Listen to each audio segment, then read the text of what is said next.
All right, welcome everybody to the September 25th Williston Energy Committee meeting.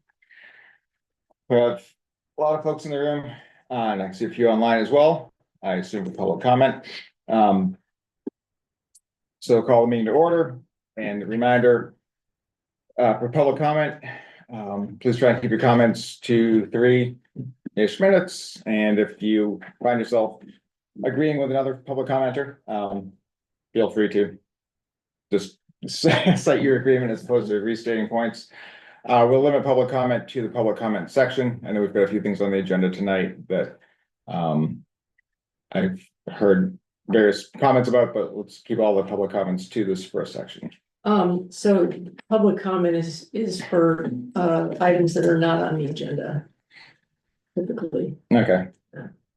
Do we limit it? If someone has a comment that happens to be on the agenda as well, is it okay to voice that? But we won't engage in that conversation during the comment, or how does? Usually it's those comments are reserved for when it's time for that agenda item. It's usually Okay. Public comment is usually for things that are not on the agenda. All right. Yeah. So we move it to the first item and then it kind of limit it to 3 minutes that way. That works too. So we'll do the public comments for the specific items during that item discussion. Okay, that works. That said, does anyone have a public comment for an item not on tonight's agenda? Online? No, good. All right, so the first item on the agenda is the approval of the minutes, and I think we'll probably get into the topic that has likely comments associated with it. So Melinda, you have the minutes.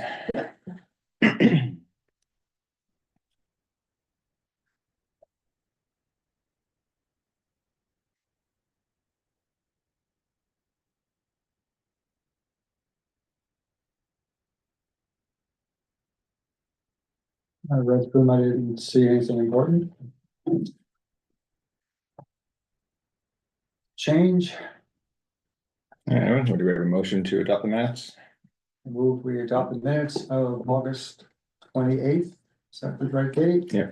Oh, I'm sorry. Yeah, It's it's September 9th, right? September 11th, and I need to change that header. I think I have it correct up there, but not. Okay, Header, so. yeah, I didn't catch it down. I'll second that.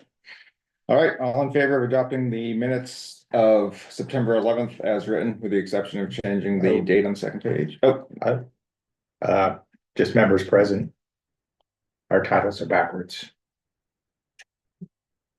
I'll look at that. Ooh, sorry. Okay, 2 changes.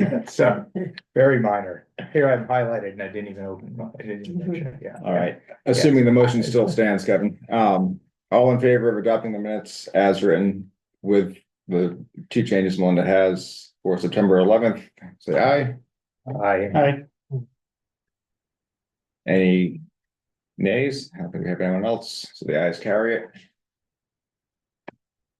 All right, and then on to the first agenda item, the request. So I believe we have a request that came to us from the select board from a citizen comment or request that they heard at a meeting 2 weeks ago, I believe. That would be me.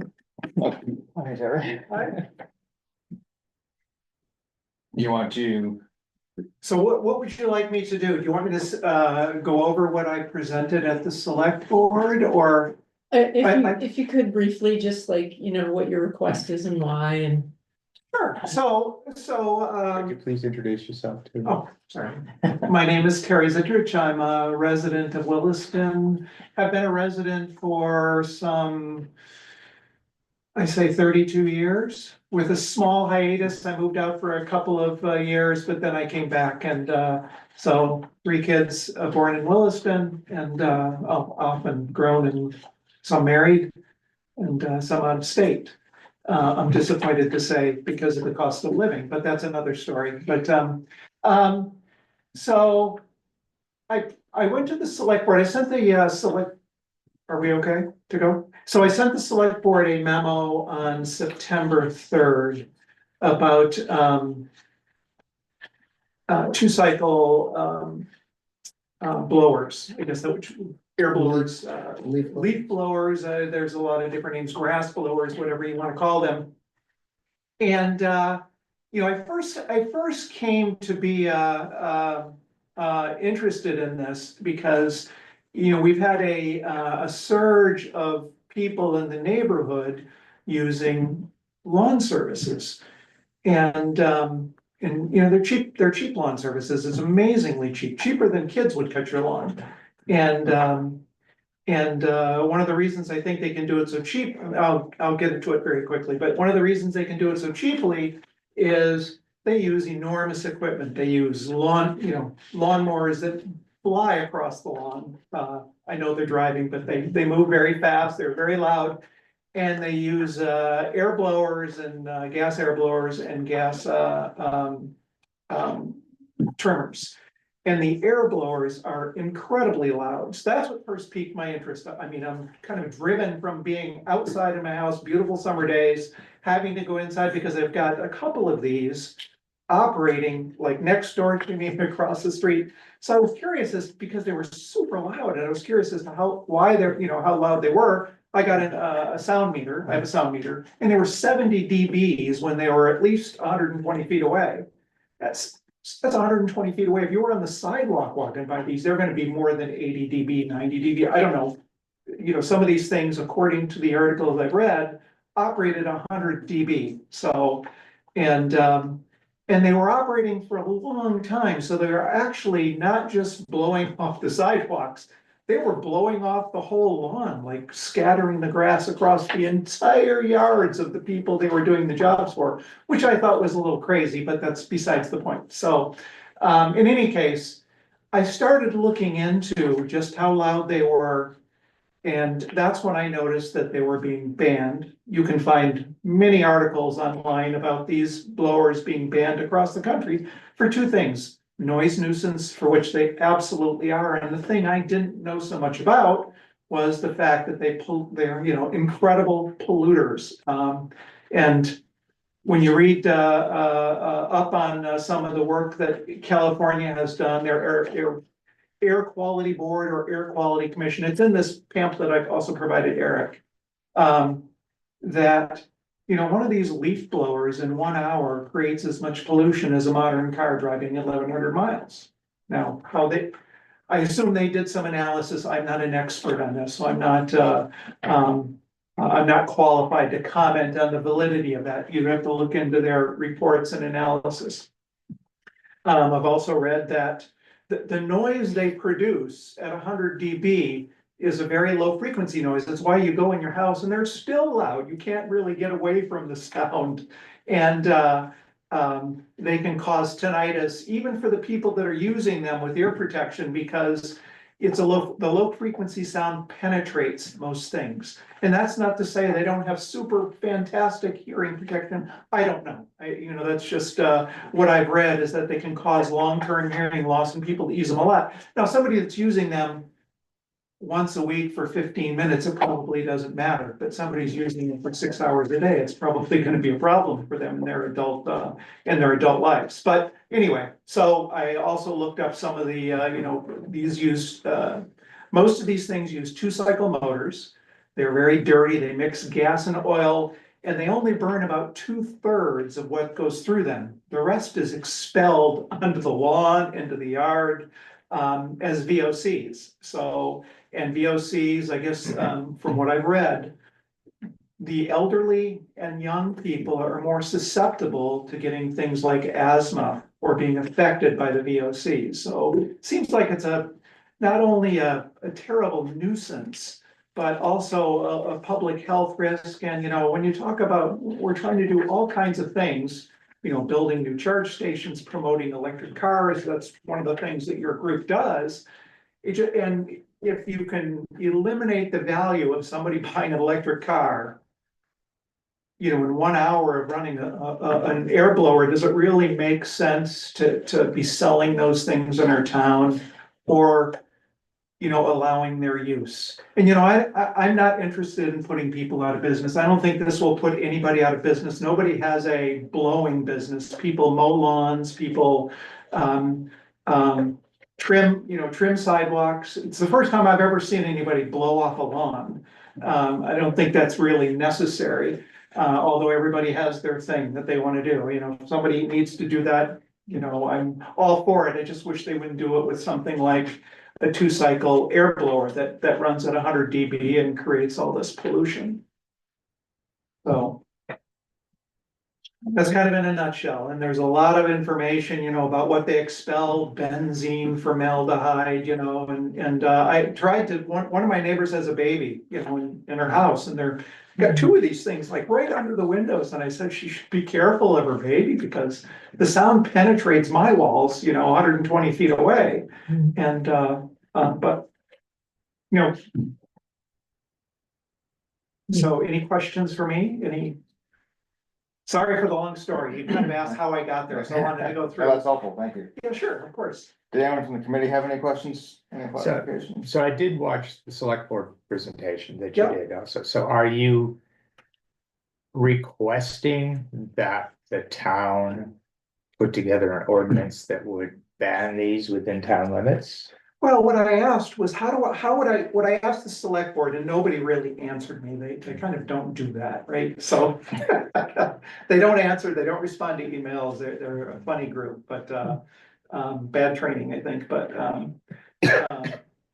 what I asked was, how do I go about, and the email I sent them originally, and maybe I didn't make it clear when I finally went, but I assume they all read my email. What I wanted to understand is, how would I go about seeking a ban on these kinds of products? And I don't wanna cast my net too wide. Maybe there are air blowers that are much quieter and much cleaner. Maybe we can, I don't wanna, and again, I'm not looking to put anybody out of business, but if we have the same flat playing field in town, in other words, if Jack and Joe both have to use the same technology, then they're competing fairly evenly, and they have to rake leaves instead of blow leaves, or use an air blower, they're kind of on a level playing field. And there's information in the report as well on the payback for electric. The really good electric blowers are fairly expensive, but the payback is fairly short, and you never buy gas and oil again, and. Sorry, it's probably long. Question is there a decibel level on the noise ordinance? I know the town has a noise ordinance. There is. And The maximum for during the day, I think, and don't quote me exactly, I read it, but I didn't make a copy of it. It's, from sometime in the morning till sometime in the evening. I wanna say it's 80 dB, the maximum, but you can look it up, yeah. And there's different numbers for different amounts of time, right? There's maximum, and then there's a sustained for an hour. Is that available to you on the website, do you think? Well, It's I on the mean, website. It Okay, is on the website. okay. It's typically been hard to enforce the noise ordinance because. Right, but in this case is a general case. What's on the paper, you can compare it to what the noise level is. And that's, Right, it's not like you have to look for enforcement. It's just we're coming up with a rule. We want to be consistent. So Who would enforce that one? That's police department, right? the It's an police ordinance. department enforces the noise ordinance, so They do, they're supposed okay. to enforce the noise. And it's ordinance. usually due to someone calling and. Yeah, right, and yeah, it's difficult to. Yeah, I just wanted to say, well, can I add one more thing? I just wanna make sure I give the full, so. I talked to my neighbors about it, and they actually asked the company to stop blowing off their lawns. In other words, I think they blow the lawns, you don't see any grass, clippings, they kind of blow them into oblivion, I guess, but. So they didn't do that, so the time that they're running it now is less, still incredibly loud, still polluting, but at least around me. It's less because my neighbor said, we don't really care about that, don't do it, it's irritating our other neighbors. Okay, they're also using leaf blowing in the fall, I would assume. And I know I have an electric one I plug in and Yeah. walk around with a cord, so those are really cheap, like. Yeah, But that's not practical maybe for business, but, I don't save any time. A rake works. A rake just is the same speed, so. Yeah, a rake works wonderful. We use a rake and a tarp, Yep. and it works wonderfully, but again, I think I used it once last year. yeah. So, Do we have to speak as well, or? Yeah, so I was just gonna say, let's move on to let's hear from, I think we've got, I think at least one of the folks online, and then one in the room. You two, okay. I guess the first question I have, so. is it- You're introducing Oh, yourself. my name is David Martell, live here in Williston, Vermont, fourth generation, I think. And, born, raised here, whatever. So is, I guess, is the issue really the noise is the big issue? For me, the thing that prompted my request initially was the noise, but when I looked at why they were being banned, I thought, well, it's noise and pollution, so it's kind of two things, and I think that's why the select board sent me here was because of the efficiency and the pollution. I assume, because I didn't know that you all would be enforcing noise ordinances. no. Okay, all right. So I guess, so basically, if it's the noise is part of the issue, that was the main thing that drew your attention to it. It was, Okay, absolutely, yeah. so the second part is you're talking about two-cycle motors. Now, two-cycle motors are used in numerous locations, different applications. Sure, The reason you use them for leaf blowers is because they have the RPMs and the power to move the air, to move large volumes of grass and leaves. If you use a plug-in one like this gentleman has over here, it's gonna take longer to do it. A big one like you see, they walk around and it just blows that stuff away. It's a Yeah. lot of power behind it. right, So that's why they use two-cycle motors. Two-cycle motors are also used on weed whackers, dirt bikes, snowmobiles, boats, golf carts. I mean, they're used in many, many applications. You got the oil gas mixtures, you got the oil injection, two-cycle motors. There's thousands of applications for two-cycle engines. Yeah. So if you're looking to ban two-cycle engines no, in the area, well, that's I, a totally different thing. Now, if you're looking at just saying, look, we got a noise problem. Totally agree with you on that. You know, the jet planes flying over my house, price you pay for freedom, but I can't hear nothing when they come by, but they're allowed a few minutes and they're gone usually. But I could definitely understand your issue with the sound because, yeah, it is very loud, but it is a brief amount of time. Do they need to do that? Like you said, they're just scattering the grass on it.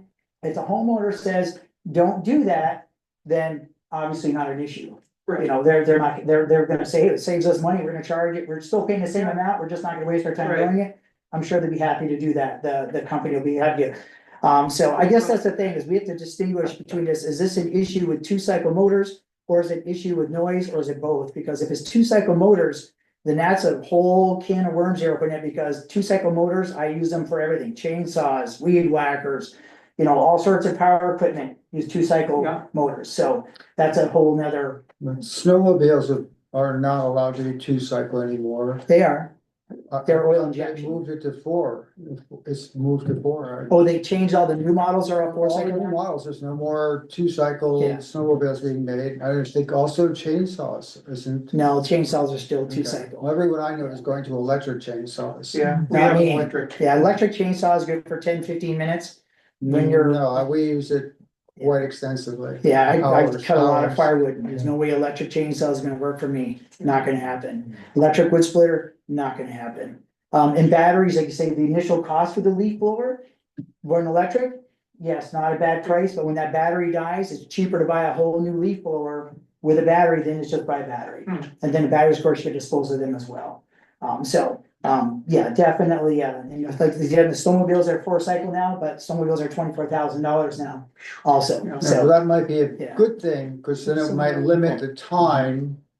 Limit the time that the leaf blower is being used, if you have a battery, conserve it, rather than. They run them long periods of time, I see. All right, so I'd like to move on. I think we've got. Well, if you're online to speak on this topic, if you wouldn't mind putting your hand up or maybe just coming off mute and introducing yourself. All right, Randall? You can take yourself off mute, please. There you go. Hey guys, thanks for putting this together and giving us the opportunity to speak about it. I guess I got interested in it when I saw that we were trying to ban something. I just anytime the word ban gets used, I think we need to pay really close attention. And when we talk about banning something that gets used on the daily in the country, when you live in a country setting, when you have a lawn, the businesses that take care of said lawns, guys that are working 8, 10, 12 hours a day to feed their family using these tools, it's a really important discussion to have. And once that door gets open just a crack, what else do we start banning? And that's why I spoke up. I've lived in Vermont my entire life, Williston most of that. I'm 53 years old. I've been running 2-cycle engines, whether it be dirt bikes, chainsaws, leaf blowers, lawnmowers, you name it, I've run it for my entire life. I have no asthma. I also smoked 2 packs a day as a dummy for about 35 years, and I still breathe just fine. So that I don't know where that was read, but I can standing here to attest to you that that didn't cause asthma. My hearing is shot from playing in a band in front of amplifiers that were way too loud, not from running 2-cycle engines. And as spoken before, they're important tools for us in our chainsaws. They give us power quickly and via very high torque, high RPM to move the stuff. There's no electric engine out there that's going to do what a 2-cycle engine is unless it's really big and heavy. Electric engines are amazing. The torque and the horsepower behind them is amazing. That's what's in a train. Actually, a diesel engine powers a generator to run an electric motor to get a train moving. If you guys didn't know that, because it is such controllable power and it's such high torque, it's amazing. But it doesn't last long. These batteries are expensive. They take a long time to charge, and that's not efficient when you're trying to get a job done or earn a living. So I just wanted to get in and talk about the bans. I live in out by St. George, so I live out in the country, where if my neighbor was running a leaf blower, first of all, I couldn't hear it, nor would I care, because I know he's maintaining his property, to be proud of that property and to make it worth what it's worth, and to have a place that they enjoy living.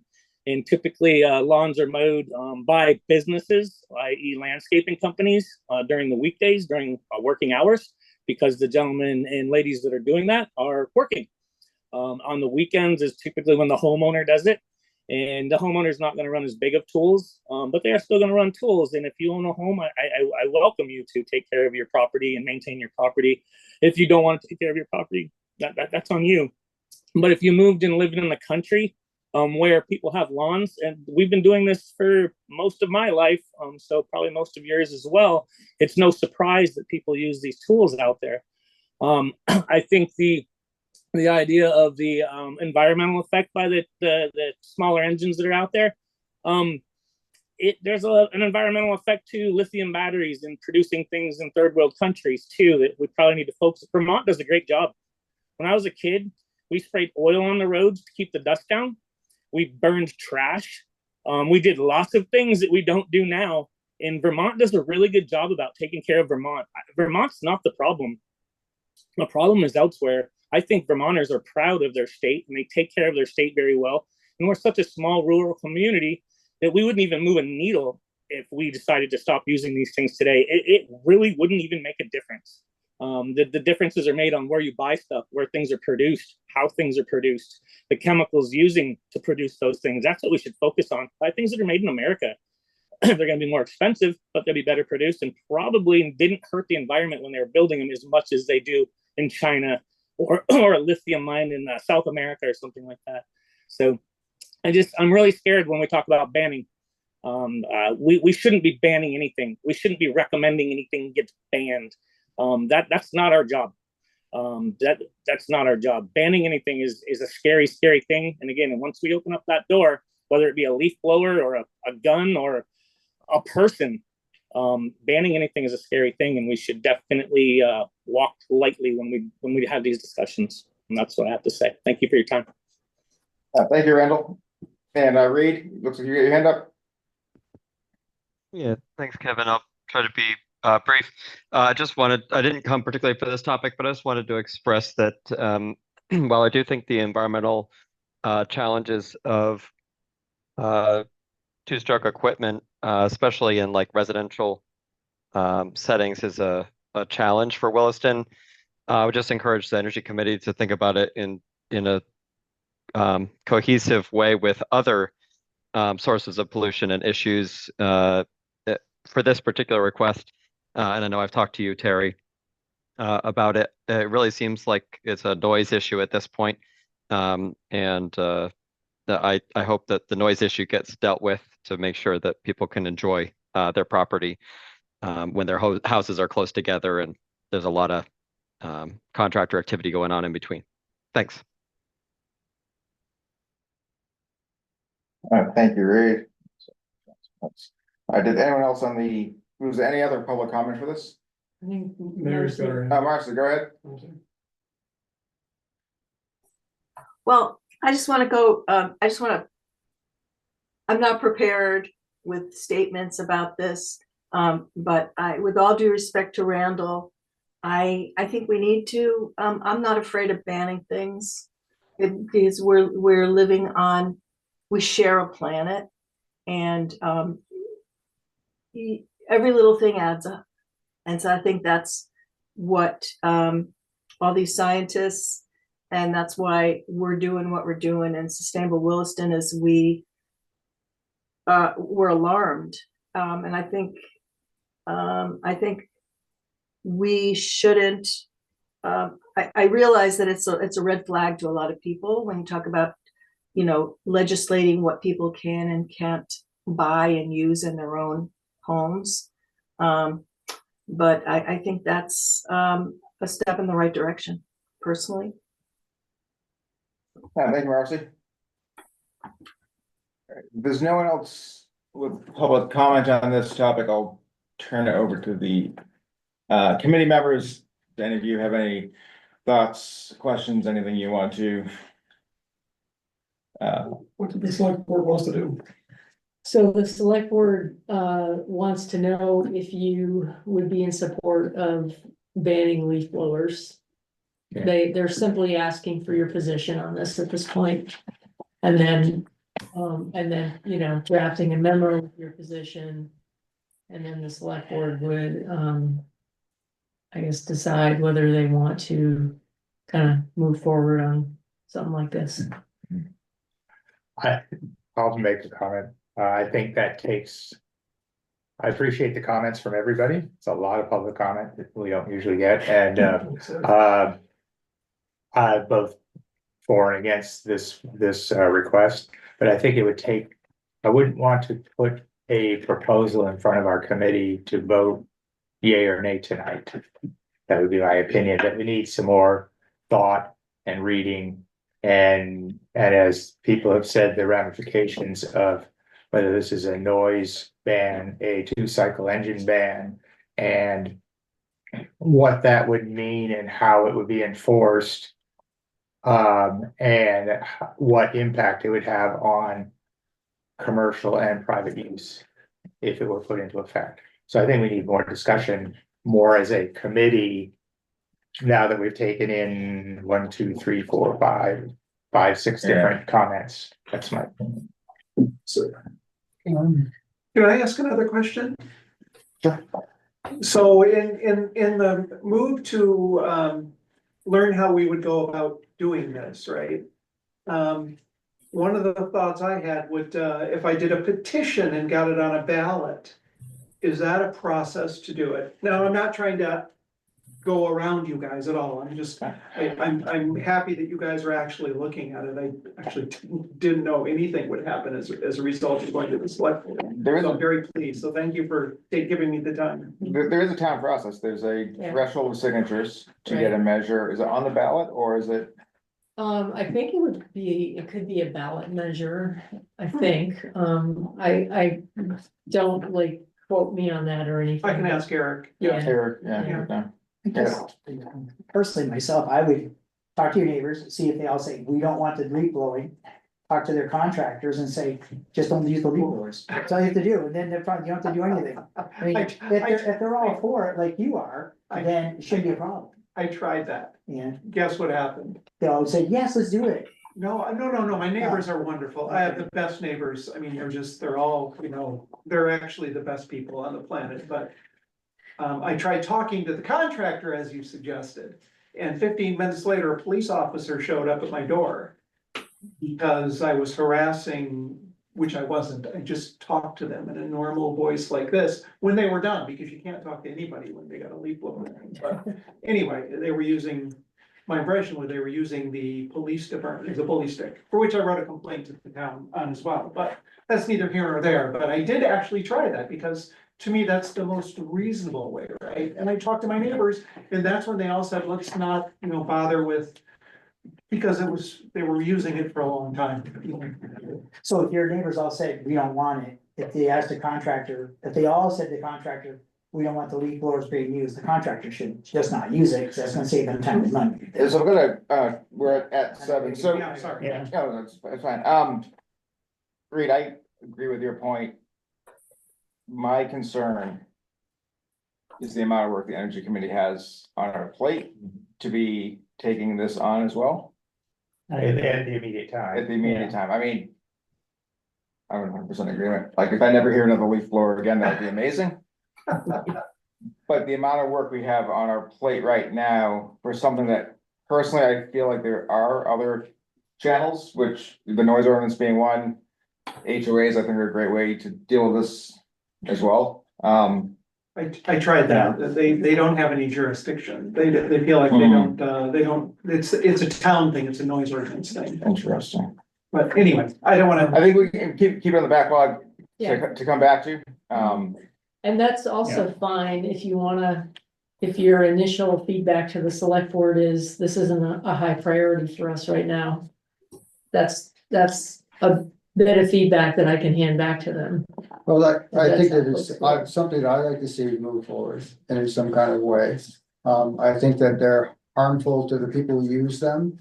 I've seen young people, like I could picture myself doing that, working for a company back when I was younger. And they don't provide ear protection. I saw, even before hearing this, I was just noticing it this past week. That they're making this incredible loud noise. And they don't have ear protection, so it's unhealthy for them, and it's annoying to hear. And we're not banning 2-cycle engines, it's one specific product. We're not going after everything, so I think it is to the extent that it landed in our bucket. That's a little wishy-washy, because it is true. I mean, to hear these statistics is pretty awful, how bad it's polluting. I'm not surprised. My comment wasn't that there wasn't validity. The comment was, I didn't feel like we wanted to make a motion tonight to start a full-blown discussion, given the number of things that have been put forward to us to work on already. Means that this one, in my opinion, wouldn't get immediate attention. And also one other comment is that good points were made about the ag rural. Maybe if you're, not right on top of your neighbor, maybe it doesn't matter. And I think if we were to come back to this in the future, that might be like in the village or, residential areas, but again, that comes right back to the noise, which is not within our purview, I think the noise is, in my opinion, the noise is the thing that would make the distinction between like doing different zonings, like if there's something like Yes, that, that's right? true. But all which is to say, it would require a whole bunch of work that I don't think we currently have time for, given, I think, higher priorities. Right. Yeah. That's And the petition could go forward for the March ballot. Yeah. And in the meantime, and if that doesn't succeed, maybe that's our next window. I don't know. so who would I talk to on the noise piece if I take the second prong? I mean, cause I know that you said it's not really your purview, Well, I mean, the noise, so the town has a noise ordinance, right? with specific decibels measured from a property line.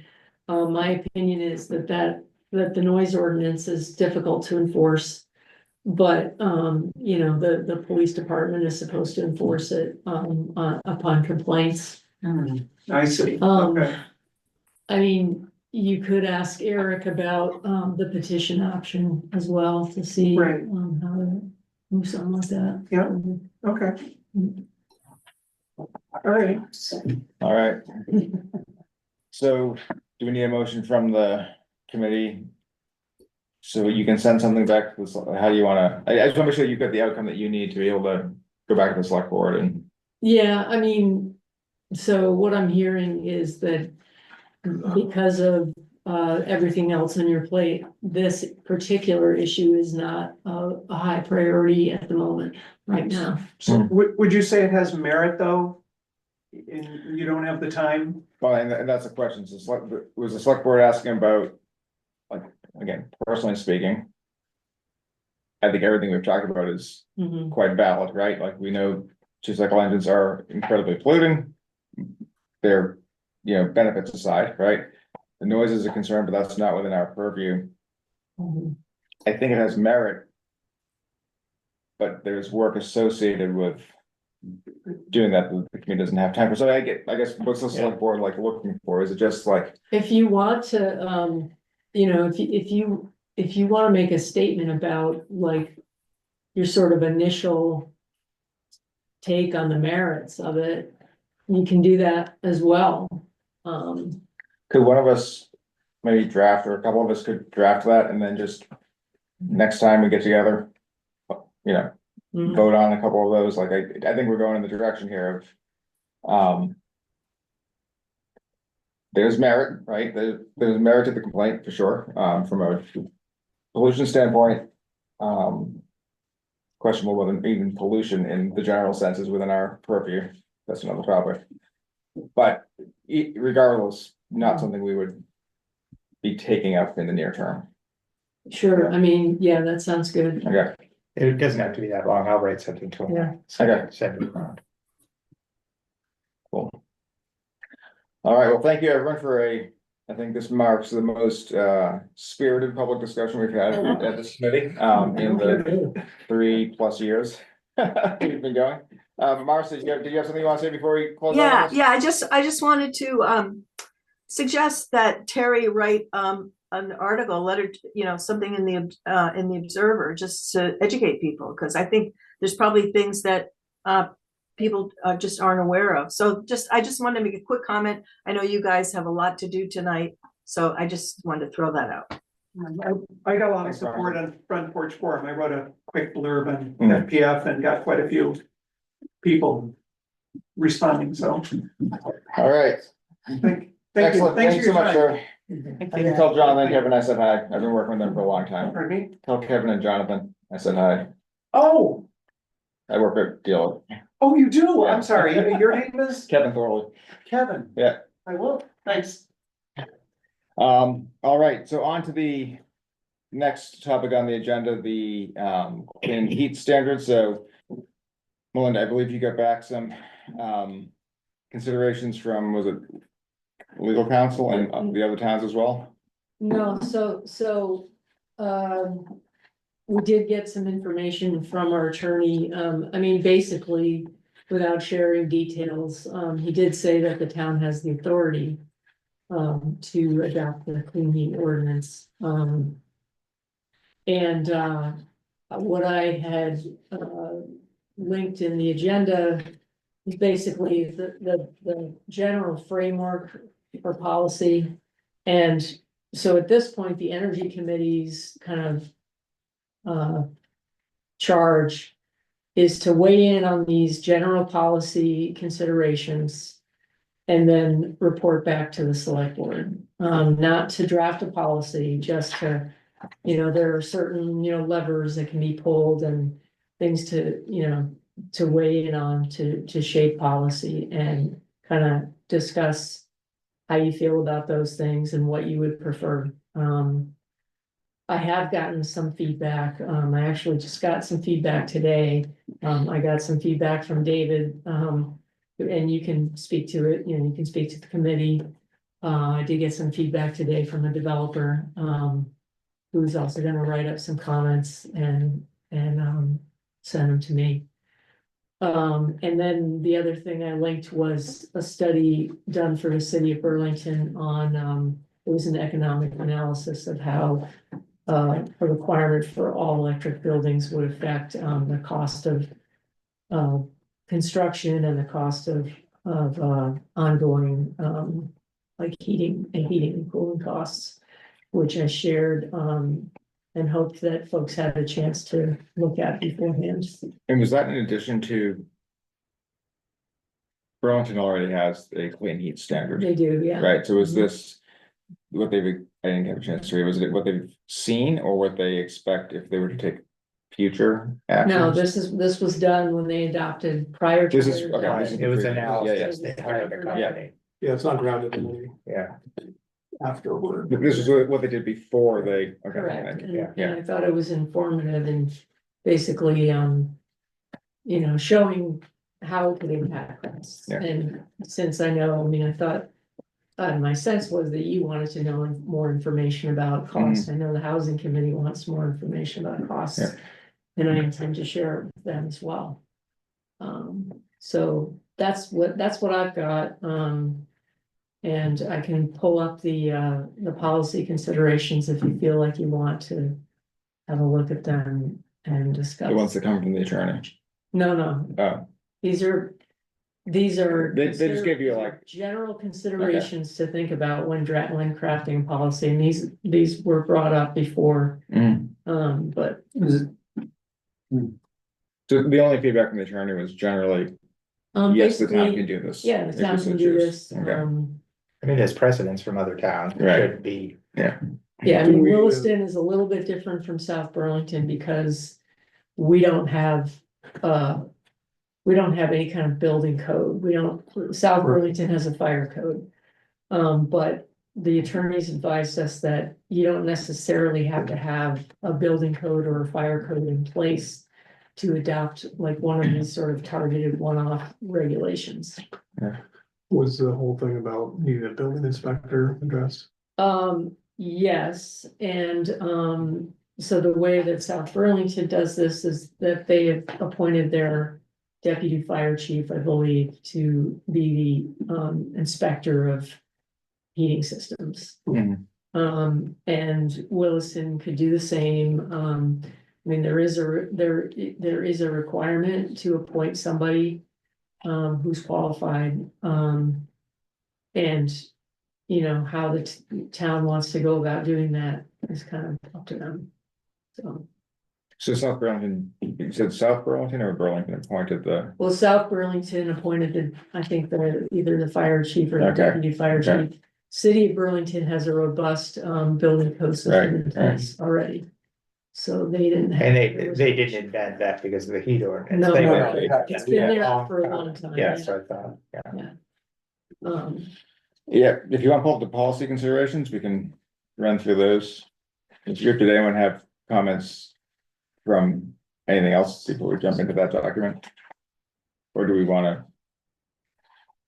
David, it sounded like you had public comment on this. I'm sure, yes, I do. All right, and just to get a Do feel, you wanna talk about this stuff first and then do the Yeah. comments after? you want to do that? Okay.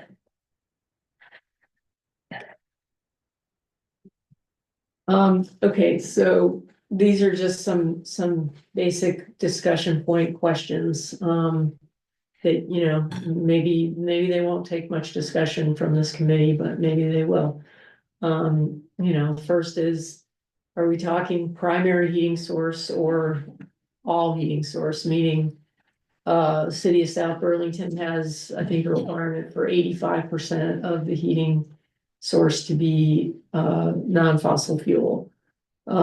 Is that kind of what, the goal is, or is it 100% of the heating source, or is it less than 85? And that's on a per residence. Yeah. Yeah, so that would And, be, and I noticed that because there's discussions of whether people should consider clean heat or not, both allow for wood heat and for what's the term for natural gas that's, well, not natural, renewable natural gas.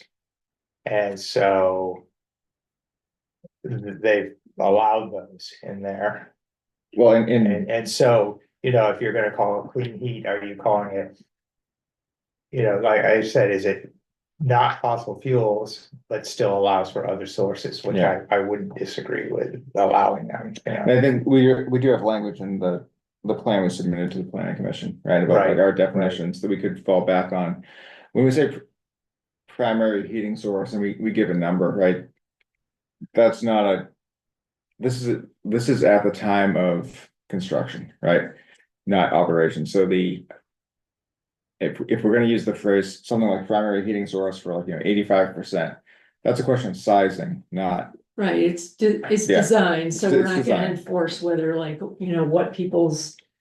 What they set their. heat yeah, pump at, to whatever you call it, Yeah, the set point thermostat, or yeah, so, whatever it is. yeah, right, so the system would need to be like, if that's the way we went, the system would. Builders would be required to provide a quote, clean heat system capable of handling 85% of the heating need. Okay. And the fallback could be anything. Oh, you mean like the rest of the 15%? Whatever's not covered by the 85%, there's no. Well, I guess South Burlington, they don't say anything about what is covered by the rest, right? Um, In a lot of cases, I would assume that would be, well, I guess that we're talking new construction, not existing. This is all I new. was thinking that it would be like install heat pumps, but you still have your old natural gas heat system Right. as a backup. But in new Not construction. not in new construction, that wouldn't. well, I mean, it could. Could be. They could Yeah. have a hybrid system. Yeah, there's lots of examples in South Burlington where they put in hybrid systems. Oh, okay, In new construction. in new construction. I think that's reasonable. But is it, when you say hybrid, can it be one or the other, or they have to work in combination? Usually the way they work is that once it gets below the point where it'd be too expensive for a heat pump, fossil. And kicks in. Okay, but someone could change that very easily and run all the Yeah. time on natural gas. so- You could. You Right. could, but we can't, unless you're gonna police it, Yeah. you can't No. prohibit Yeah, it, you. You don't want people to run into a situation in which they can't heat or cool their homes. Yeah. By whatever is the alternative. And if someone wanted you to retrofit, do something in the future, right, that's up to the discretion of the homeowner, right, this is about. Well, some of these will talk about, but right, it's new Okay. development. So is it, by 85%, I guess they're covering most of the year, except one of those coldest days, so they're 15%, so coldest they're days, allowing the backup Yeah. system there, okay. So is there consensus about that you're, Was just for you're understanding. not talking about, you're talking about primary? and- Yeah. I think Yeah. so. I think primary and then some. Some number, frankly, 80, I mean, based on my experience, 85% seems low, but. You know.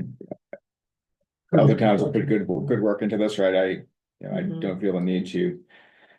Necessarily reinvent everything they've done, right? So if, for Mhm. example, South Burlington thinks 85% is a reasonable number, that. Seems low to me, but that's a good starting point, I would say. And for instance, South Burlington says, I think both Burlington and South Burlington refer back to state standards, so they're not trying to invent their own standards. Uh, So that, renewable primary heating means the heating system is at least 85% of the building's design heating load. Calculated for commercial buildings per the state commercial building standards, for residential per the state residential building standards, for mixed use per CDES and RDBS. So in other words, they're not inventing new standards. They're just saying whatever is out there at a state level, we're going to say that we're going to require the primary system to be 85% efficient, or the utilization using electricity except resistance electric, or wood chips, or renewables, natural gas, and so on. I like, I mean, just similar to the, And they do the same thing for hot water. Yeah. they do, they cover both. Yeah. I do like. Like we did with the energy plan, tying it to a state. Like, you know, a lot of towns will put good work into this, right? I don't feel the need to necessarily reinvent everything they've done, right? So if, for example, South Burlington thinks 85% is a reasonable number, that seems low to me, but that's a good starting point, I would say. So I don't know what the right word would be, Melinda, statute, right? Something at the state level so that we don't need to continually go back and update, right? As the state evolves, Yeah, you know, their definitions of that thing. And Yeah. we don't need. I don't love being in the business of defining what words mean. mhm. And if the state has good definition for that, Yeah, personally, I would they're almost tend to follow verbatim, those they're verbatim the same. between Burlington and South Yeah, Burlington, yeah. yeah. I might personally not think they're maybe strong enough, but I feel like there's value in aligning to the different, to an existing standard. And number two, I think it's both like South Burlington makes sense. Three, isn't there, as far as the scale of the development, is it in the growth management? How many there's a certain amount of dwelling units that you're building, it doesn't go into the growth management because it's too small. But if it were, I think that's only like 2 or 3. So anything more than that would be, I'm not sure. I'd have to- Well, yeah, what is the threshold for growth management? It is, 5 or more 5 or more. Units, units So we could that be are not if it's not an inclusionary project. If okay, it is an inclusionary project, no matter how big the project is, if it's inclusionary, it doesn't go through growth management. and what's the cutoff for Act 250, Gosh. roughly? Now with the Act 250 reforms, it varies greatly. Depending on where you are. Well, it's complicated, but say just for example, you're out in the ag rural area. It would be 10 units would get you into Act 250. And then the residential, is it Well, higher? If yeah, I don't want to bring up the Act 250 exemptions math, but Okay. if there's like, if you're within a half mile of the growth center. And you are a priority housing project. You get it, that gets you out of Act 250. Priority housing project is basically an affordable housing project. Because it wasn't the revisions to 250 trying to encourage more dense populated building. It was trying to encourage the production of homes and affordable homes. Right. Yeah. And then same with the village, half a mile from the designated village center. I think the threshold for Act 250 is 50 units. Okay, so we could. For this point of the policy discussion, we could choose. To apply it based on scale, number of units. We could choose to apply it to, or recommend it to be applied. Within a given zoning district, right? Like we could say within residential as opposed to ag rural, like that would be So- one way to do it. I have a question, I have a philosophical question, and that's why. Right. I guess I was thinking that you wouldn't see. You wouldn't see sizable developments in ag rural anyways, right? What, and why would you have a size threshold? Like why should somebody who is building a 4,000 square foot home in the ag rural get? No, we're not saying large, we're saying large number of units. No, I understand. Yeah, that. but she's asking But the why if philosophical. someone's building a Oh, single 4,000, home yeah. out in the ag rural. Yeah. That's good. So I'll give you my philosophical take, which you can disregard entirely. My philosophical take on that is that if someone is custom building an individual home. I would treat that as a possibly separate case from someone who is building a large number of homes, which they will then sell to. Other buyers. The person building the home has say in what goes into that home. They live with that choice.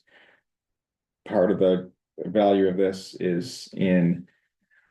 people who move into the home not being saddled with a system that they are then going to end up replacing themselves. So I see it as Yeah. the build, I as a person choosing to build something versus a builder who is building for, then selling those to folks that come in and now they have the choice that builder put in. That's my, I suppose deep into philosophy, so I get tonight. That's right. That's why I would differentiate personally. I would disagree. I would think that if we're going to, as a town, try and promote non-fossil fuel heating for a large percentage of what's required, that we do that regardless of what the building is. Because if somebody builds this town has some large houses in it, 4,000 square feet and up, and those houses turn over, then the next person's stuck with, and if they're not on Vermont gas, then they're maybe burning propane or number 2 fuel oil, which they will live with for a very long time as first owners, second owners, third owners, and not help us solve a fossil fuel issue or a CO2 issue. Melinda, do we have information? You've got information on primary heating source for every house in town, right? Every building in town? Yes. It's sketchy. Yeah. Yeah, It's it based is. on Lister data. Right, but Yeah. sketchy, Not we've run into this in the past, it might not be accurate, Yeah, but it's, I believe, much more accurate for more recent homes. It's for not sure. accurate because people could have changed over time, yeah, right? Yeah. yeah, right. So, for example, if we look at homes built in the last even 5 years, we would expect that data to be fairly accurate. Yeah, I'd be interested what that data says for in the last 5 years. the last 5 years for individual homes that have been built. Mhm. Hey, how many are there in total, right? So. Well, I mean, I can tell you sort of, I mean, I've been here for at least the last 5 years. Very few homes have been built out in the ag rural, very few. The homes that have been built in the residential zoning district are gonna be almost all natural gas. Mhm. And just trying to think, yeah, so largely, yeah, the new, residential construction has occurred in the residential zoning district or in Taft Corners, Infinity Crossing, Cottonwood Crossing, those are all natural gas.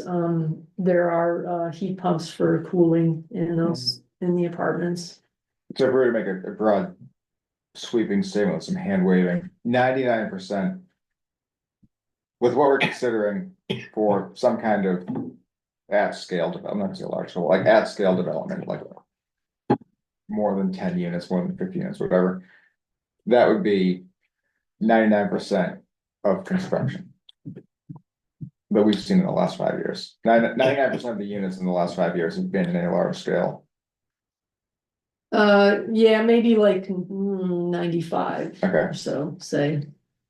But Because we don't put up very many houses per year. I could also in reality. give you much. No, I'm just accurate- trying to get like general ideas here. Yeah.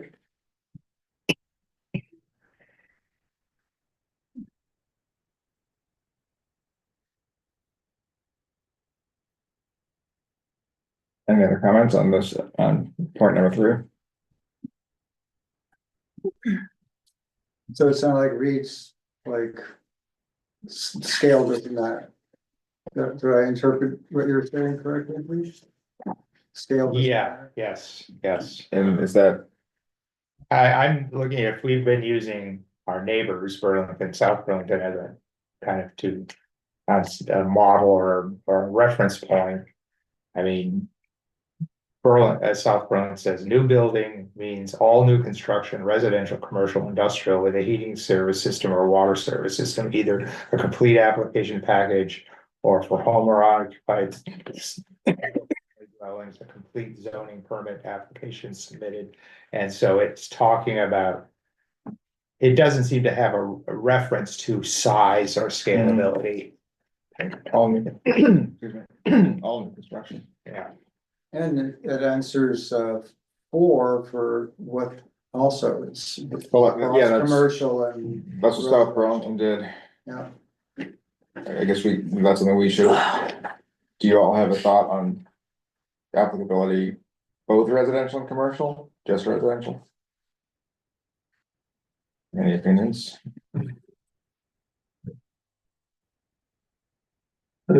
Commercial's a can of worms that I don't know we know enough to say anything about. That was my, Commercial spaces, that was my thought as well. I mean, it's a lot of load, but. No, but is it not achievable? You know, if, you know, the area behind Hannaford's, which is kind of mapped out and the Aldi's supermarket comes in and we had this ordinance in place, why wouldn't they put a renewable source heating system in for at least 85% of their capacity or requirements? Versus just saying, well, natural gas is running down the street anyway, just let me tap into it.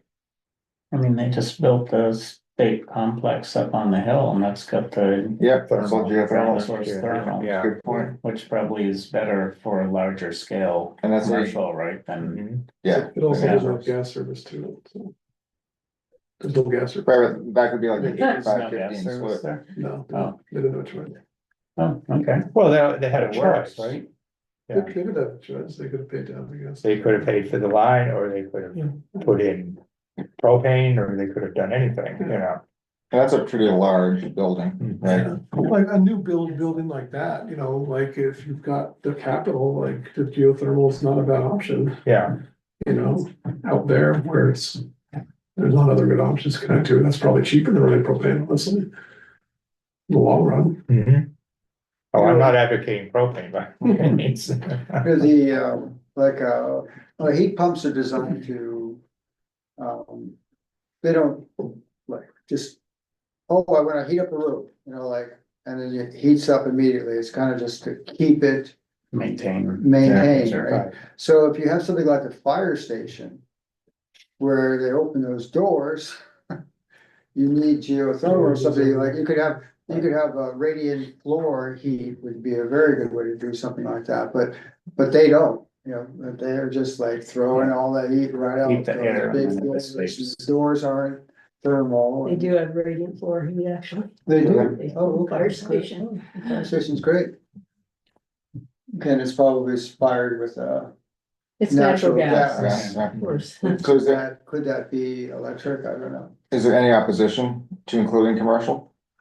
Not by me. No, Eric, your can of worms comment? Yeah, I mean, we can certainly include it as our recommendation. Okay. I mean, I think, you know, I wanna hear from commercial developers in the area about the impacts, you know.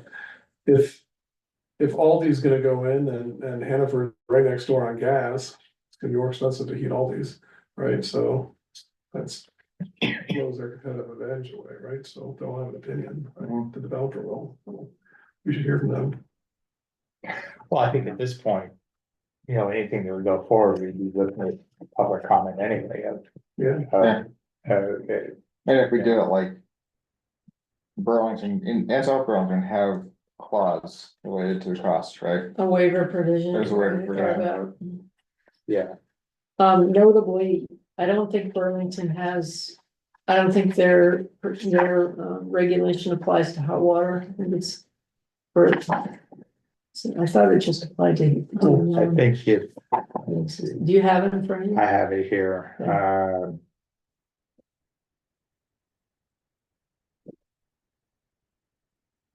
it is only heat, Is that Burlington or South Burlington? Burlington, South Burlington is both.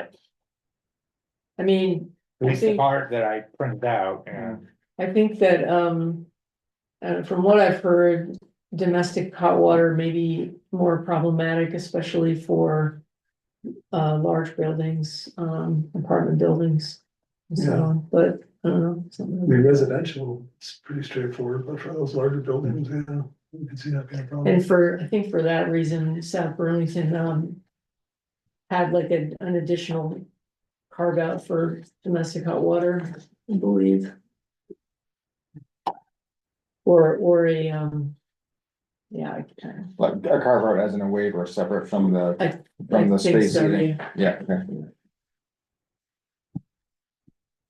All right, number 5, applicable to new buildings only or all buildings, including existing when heating systems are, I assume this is, I upgraded, guess upgraded. yeah. Yeah, I feel like this really should apply to just new buildings. I think it's, Be pretty draconian. Yeah. yeah, it'll be way too overreaching to force people into a system when they need to replace theirs. Yeah.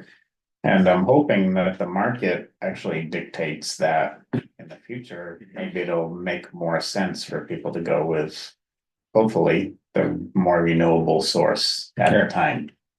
Yeah, I agree.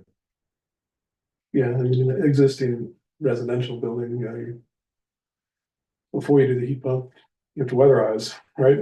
Yeah. You know, you gotta find someone to weatherize and.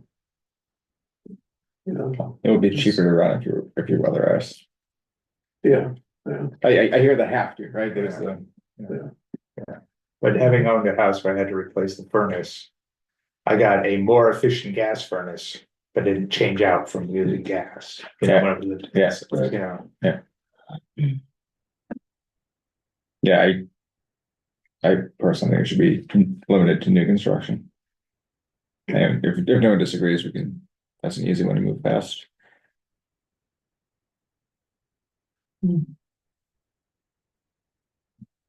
Number 6, allow renewable natural gas or wood or not.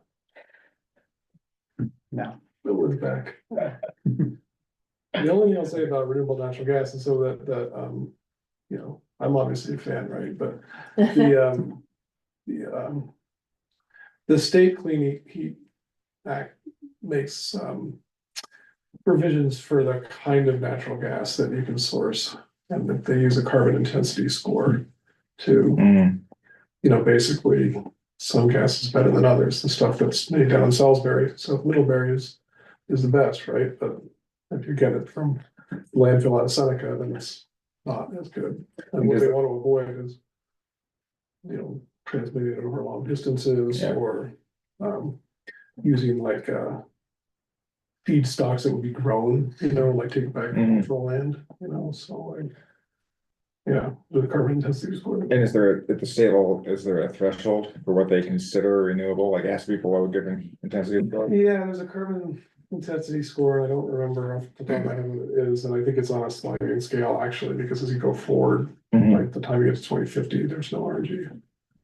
And then is it also, obviously RNG is just, it's getting mixed into an existing system, right? Yeah. Does the carbon intensity score take into account the mix? No. So any amount of RNG injected into the system constitutes RNG? That's like the percentage, right? So. Okay, It's like, There's a certain percentage. yeah. So if you were to. Do a new development and just say this new development is, you know, they don't have heat pumps, they run traditional gas equipment, but they have to be on the 100% RNG tariff, right? Then it's gonna be expensive, but you do that. Separate lines. No, same line. It's No, the thing it's the about access. renewable, It's just you pay. Yeah. You're paying for paying. It's like what they do with the You're paying electricity. for the source. Yeah, the rent, for instance. but the reality is you're burning gas. you're burning the same. Right, but it comes from cow manure, it has, some, you know, benefits Right. other than. Yeah, that's the idea. so we as a committee have defined clean heat in our energy plan as, I think, like, I forget the exact wording, but basically non-combustion sources. Non, Not Carbon fossil free. fuel, I thought we, because otherwise we would have been banning wood. Did we ban wood? We didn't. No, So let's, Because I'm they got gonna, us. I'm gonna suggest we table this one and look at the wording we put in, is either non-combustible or carbon free. I thought I think it was it's carbon free. Carbon free, so we should be using it. I just think whatever language we used in the plan, we should use the exact same language here so that we're consistent. We spent like a 2-hour meeting debating what words to use, so let's get, the value out of that. Fossil fuel free. I seem to recall fossil fuel free, but I can check. Yeah. Okay. That's, The other thing maybe to think about is consistency with, South Burlington's and Burlington's regulations. I mean, one thing that was noted to me by Vermont or by VGS is just how difficult it could be if like all these different Mhm. towns adopt different regulations, and so they were hoping for some consistency. You know, And South Burlington, I think they both allow renewable natural gas as a. They do, Yeah. the language is right here, yeah. And that's based on the state, so that would be based on their regulations, and ours, if we went that way, would be based on whatever sliding scale the state's using, so it would change over time. I mean, I don't know that the South Burlington provision takes that into account at all. Okay, I mean, so the reality is that like. It's gonna be cheaper to run a hybrid system or a full heat pump than all RNG. And RNG is not gonna get any cheaper either. yeah, Right. So it's not like solar panels. It's gonna I stay- can't wait to talk. How many questions are there anyways? 20? No, I didn't get to midnight. I think there's just these 9 questions. include a waiver provision or not, so this was in both South Burlington and Burlington, the waiver provision is based on the builder showing It's more expensive more expensive over a over a 20-year 25 horizon, year 25-year horizon. period, and they have to include the cost of carbon. Right, they Yeah. put, and they start out, South Burlington starts out at $100 per ton. Yeah. For the life of it, but the building carbon price shall be annually adjusted by the program administrator equivalent to 100% of the annual charge on the CPU for urban customers in the Northeast region, so if it Jeez. slides up to $150, then, or whatever. But then it's not gonna change buildings that have already gotten the. No, but it Waiver. sets the standard But it- for that it somebody, moves it, yeah, it moves inches it, it up. yeah. Huh.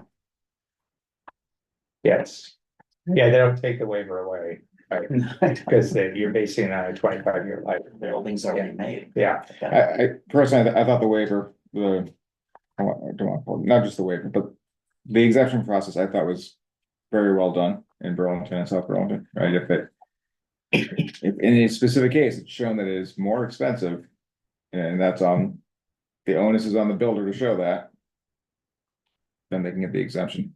It's one of the things I liked about their plan. It puts the onus on the builder. It's not a blanket thing. You have to do it per. but then you need someone in the town to dig into the.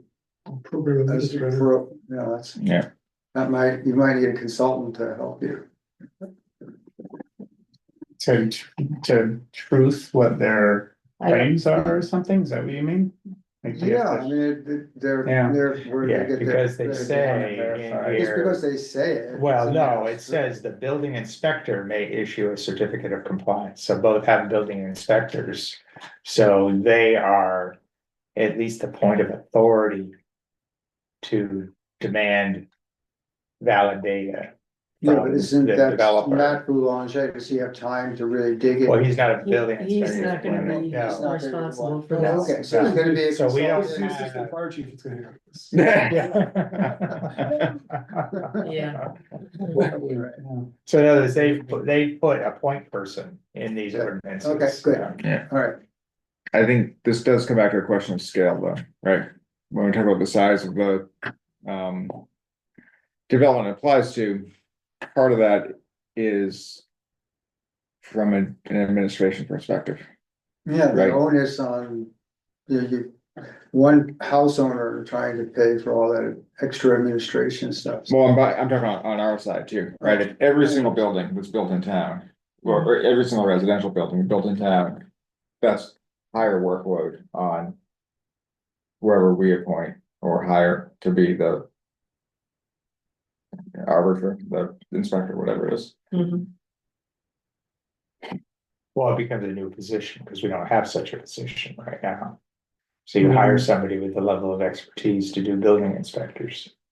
To meet building, Yeah, but I not only, guess- not only heating, but Well, the I guess, whole yeah, building standards. what I was thinking is more along the lines of if it's, I don't know. Depending on the size, you'll have a different number of projects that fit in any given year, right? If you size it super large, then no projects in a given year will be subject to it. If you size it super small, then literally everyone will. And so if it's sized to the scale of the development, maybe in any given calendar year, you've only got a handful, 2, 3 of these going through, if that. That could be consultant based model, right? Which seems like it'd be a lot cheaper to. Oh, I see, rather than hiring somebody. Yeah. Well, regardless of the size of the development, every single home would be, basically subject to, would have to be inspected. The home would, right, the home would need to be inspected by, I would assume the builder of the project would. Not request exemptions on a house by house basis, or unit by Right, unit yeah, basis. right, So so, I think that's where the majority of the work would be on assessing the, You're concerned about the workload for the town and managing all the exemptions being asked? which I Is that don't, what you're which if saying? you go with what the other towns have experienced. would be Yeah, I was very gonna say, we little could to none, easily find out. right? But how I bad think it it's a is. consideration. I think we should have the I exemption mean, I process. think, didn't you say Burlington has only had one exemption? mhm, Yeah, One request or one granted. one request, I believe. And it was granted. and that was a COTS building or It something. was a Habitat for Oh. Humanity. Yeah. Okay. So is it 8? What's in RBES? Residential building. Residential building energy standards stretch code. So there was, as part of the request from Sustainable Williston, a request for the town to require stronger energy standards. Just stretch code. And we said we were just gonna go with the state standards, I thought. How about as part of the state That is the standard? state standard. So for context, every development happening right now is Act 250. Not everyone, but most, I would say. Probably 90%, 95% goes through Act 250. And those are all subject to stretch code. So they're already subject, right? So Yeah. the vast majority of building in the town is already subject to the Yeah. stretch code. Mhm. I don't see why you wouldn't, include that. Right. That would apply to whatever we decide whatever we recommend the scale is, right? Whether it's 1 or, I mean, I think it'd be simplest if it just applied to all new construction, okay, but that's my personal opinion, but. okay, so then I should have asked the question from way. We can make it, for number 8, we can recommend something different than what we recommend for who the heat standard should apply to. Yeah, They're two different questions. because the RVES stretch code would be done as part of the bylaw amendment, it would Okay. be completely different. Mm-hmm. Yes, that's not even to be considered here. And then we settled in on the certificate of occupancy. Right. On to number 9. We talked about it, that was one way that we. I don't know how else you would do Yeah, I wouldn't do self-certification. it. No, you gotta send the assistant fire chief out there. Oh, you look down. Oh, no. Rotating members of the energy committee. Yeah. And I can tell a heat pump from a natural gas burner.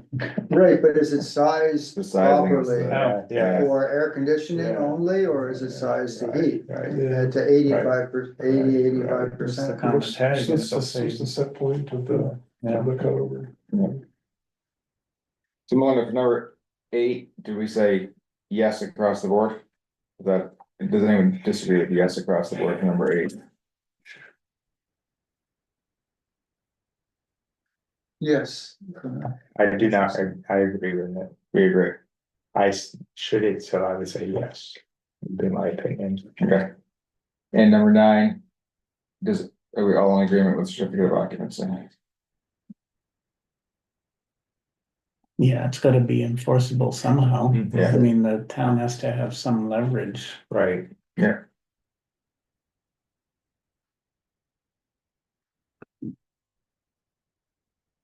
And that would really require somebody who's qualified to inspect the systems. Mhm. To make sure the system is sized to be capable of 85%. So it seems like the only thing that there's not consensus on at the moment is the renewable natural gas question. And, okay,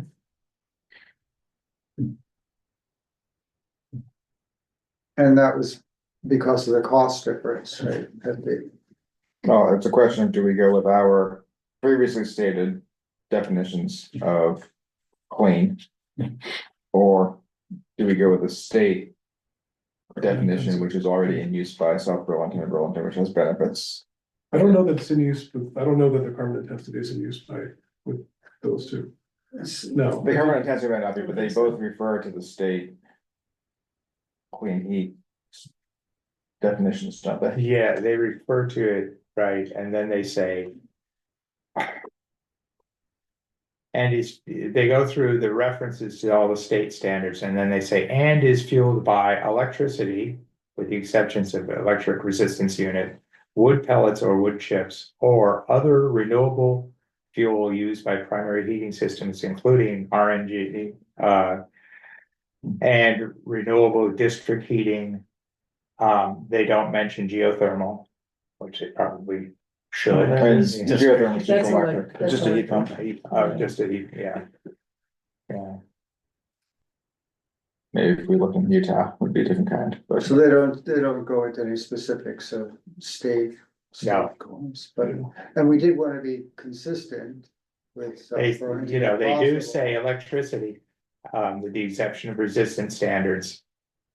By the state commercial energy standard, CBES, Oh, okay, and so it energy does. code section C403.2.3. I mean, what that essentially, what they're referring to is that it's not. That the state Act 250 prohibits the use of electric baseboard heat, so they Right. don't. Except as like. A backup to heat pumps when it's extremely cold. So that can, in theory, be the 15%. you can do it fully electric. Yeah, Right. you could put electric resistance heat baseboard and say, hey, if it gets down, that could be my backup. An expensive backup. Yeah. Mhm. But frankly, the number of days where the backup is needed is, Mhm. well, in the last 5 years, I mean, it's been 0, but it's a small number.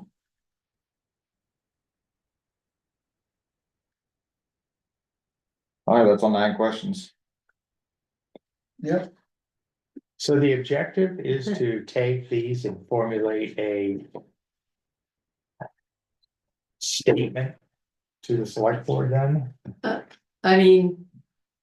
I can draft up a memo that just says, you know, on these points, this is what the energy committee. You know, recommended. Basically, And then, doesn't have to be that fancy. and then. If they were to review it and then say, okay, now continue with research on how we'd actually develop an ordinance. I don't think that.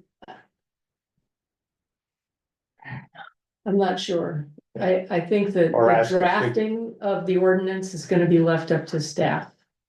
with legal counsel. I Okay, think that the Energy Committee's role is to weigh in on these policy provisions and also to do some outreach to interested Right. parties. Yeah, do we want? Go ahead. I already get off into retention, so stop me if I am, but just the state plan is not fully flushed, No. right? So therefore, this is, how much of this is already being covered by the state, so. The state plan is strictly a cost of fuel. Right, it's credits, it's going to affect cost of energy eventually, right? It's not making statements about what can be put into new construction. Right, It's not prescriptive. the point of Okay. the big point of this from my perspective is to protect people of Williston who are buying new homes by minimizing the chances that they're buying a home that is going to get more and more and more expensive for them to heat Yep, over time. thank you. I think David. All right, We're ready to go? Yes. I slipped into a coma there for a couple of minutes. Yeah. Alrighty, so I guess the question is, I've got a list of, I've been doing a little bit of research on this. So I guess the first thing, obviously, Vermont has the lowest carbon emissions in the whole United States at 0.01. So I'm like, why are we even talking about this? I guess there's lots of doomsdayers out there and save the world that think it's necessary. Also, Vermont is number 10 in the highest electricity rates in the United States, which makes it incredibly expensive to use heat pumps, electric heat, anything with electricity, essentially. So I called and talked to several different manufacturers of heat pumps and their tech support department. I do tech support, actually, so I called them up, talked to them. And I got a couple quotes for my house to put in heat pumps. And it would be almost 40,000 to put heat pumps to heat my house. My house is about 4,500 square feet. So that's a lot of money, $40,000 plus. Heat pumps do not work efficiently below 40 degrees, and below freezing, they don't work at all. Just shut them off. They're worthless. Everybody knows that. I talked to the tech support people. They all say the same thing. They're like, Vermont is not the place for heat pumps. They're great in the spring and the fall, use them for air conditioning in the summertime. But once you get below 40 degrees, they are not efficient to run. As far as cost savings using the electric heat pumps compared to using Vermont natural gas, it's about the same because our electricity rates are so high. You're not saving any money. The only benefit of doing it is you think you're saving the environment, so I'm gonna use a heat pump. Now, one of the gentlemen mentioned earlier about using domestic hot water with heat pumps. I Googled that while I was here.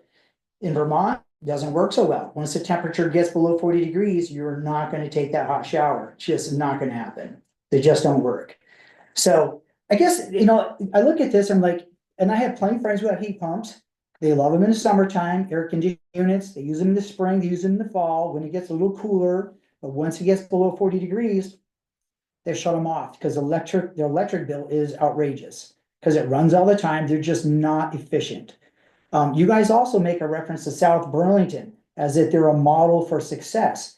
It is not a model of success. South Burlington is a huge failure, if you ask me. The contractors would rather pay the penalty and not put in heat pumps and put in a boiler system than put in the heat pumps because the customers do not want them.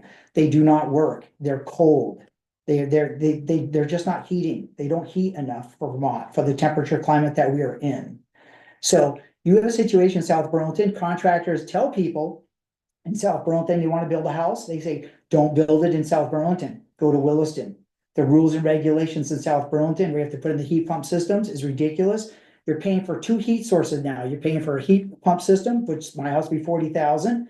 Now you got to also pay for a backup heat system of natural gas or propane or whatever. And that's another 25,000, let's say, to put that in, right? And if you're gonna do baseboard radiator heat pumps don't do that. Heat pumps are just hot air. They don't do hydronic heating. It's just forced hot air systems. That's all they're gonna do. They're not efficient. They just don't work. So, you reference South Burlington, I called and I talked to Vermont Gas to get their opinion on it. I talked to the lady that manages all the contracts for all the big projects in for Vermont Gas, housing projects and such and apartment buildings. She said the same, she's the one that told me, she says it's a disaster. They would rather pay the penalties and not put in the heat pumps and just go with a boiler system. Because in the long run, it's cheaper to do it that way and the customers will be happy with the heat that they're getting. They're gonna be warm. Now, the other they mentioned is, they wanna do 80%, let's say 80% with heat pumps, the other 20% is gonna be another renewable heat source. Now, Vermont Gas kind of threw this at me as well. You guys talk about the renewable gas or the green gas, they call it, right? So right now, the price of Vermont Gas is $1.29 per cubic foot.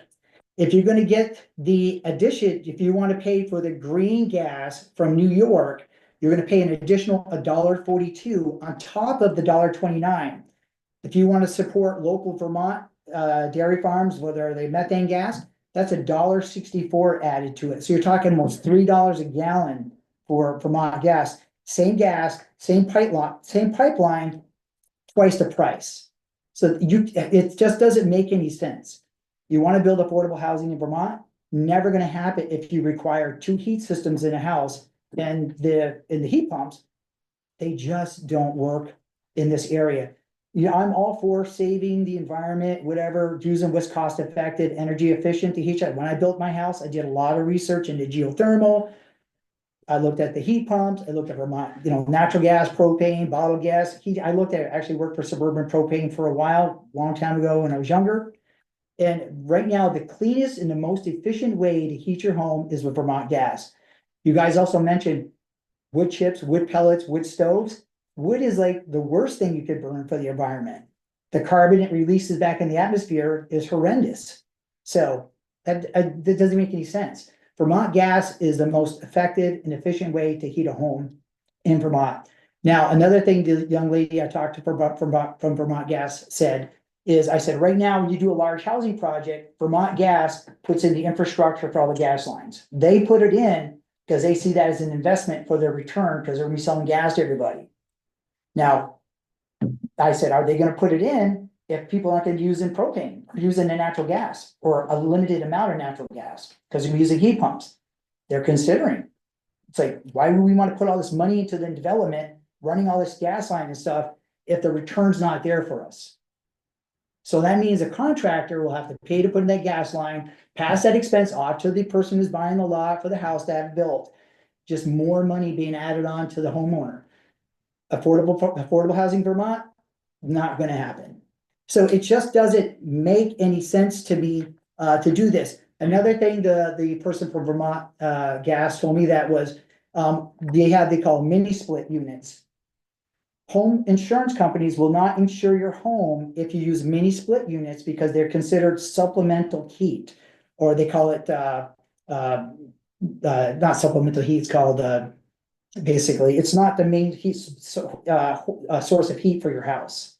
So they will not insure it because the house does not have a heating system, a primary heating system. So that's a problem for it as well.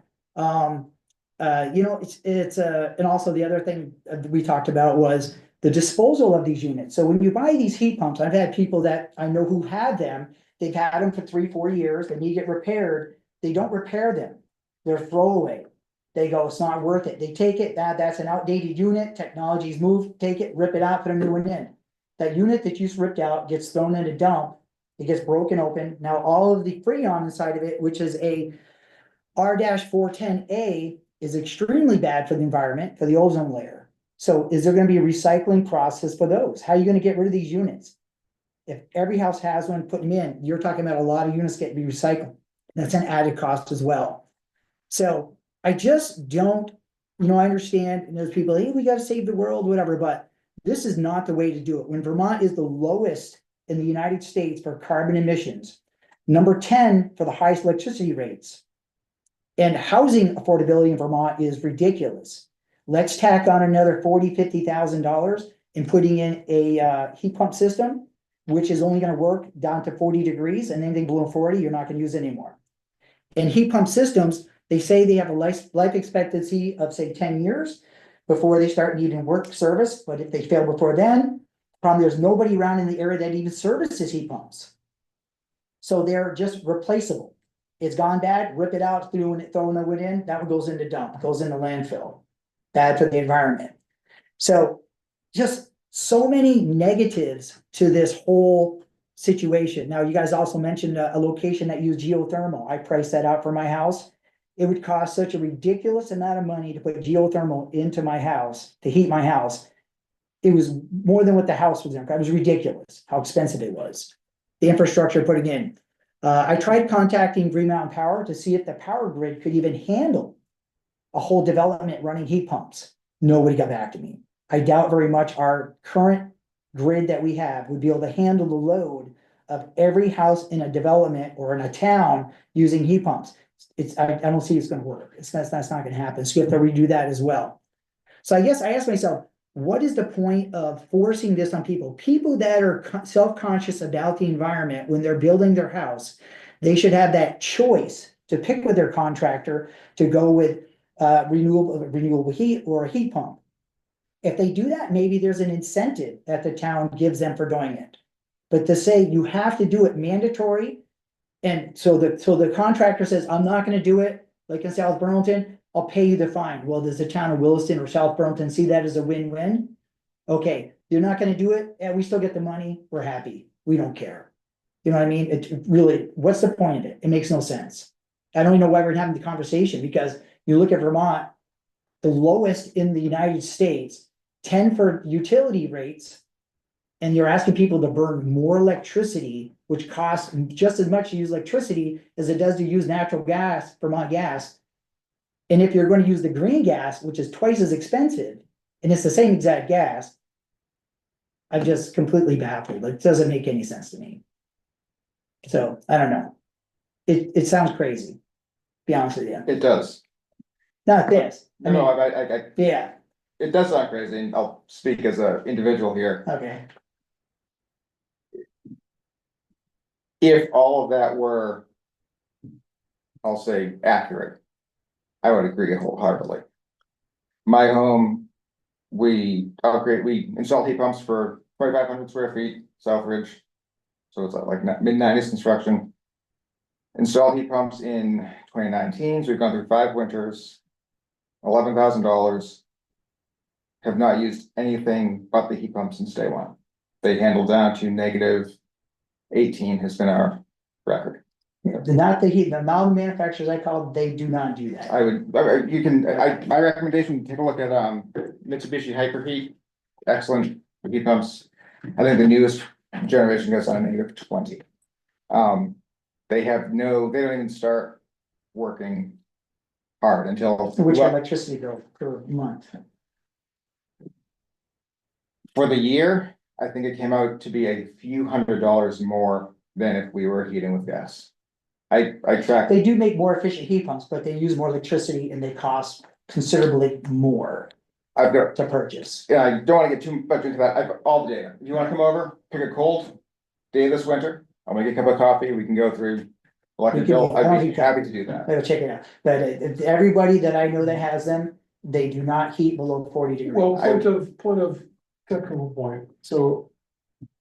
In new build construction, it will be centrally ducted, and probably in a refit where you have the ducts, you can do a centrally ducted heat pump. Those work pretty well. Where you get into troubles with the mini splits, not so much, I mean, they will work. But they are that $40,000 number for a big house, Yeah. that's market, and that's what you're gonna pay. Well, does it, my house is hydronic heat, so I don't have. Yeah, you don't heat, have, right, so I don't have you have choice. to do the. You have to do the other You have ones, to do right? that, and that's what the retrofits, that's what people run into, is that they have to do the mini splits with the things up, you know. Which is what we've got 2 mini splits, one up, one down. It's not centrally ducted. We have central ducting.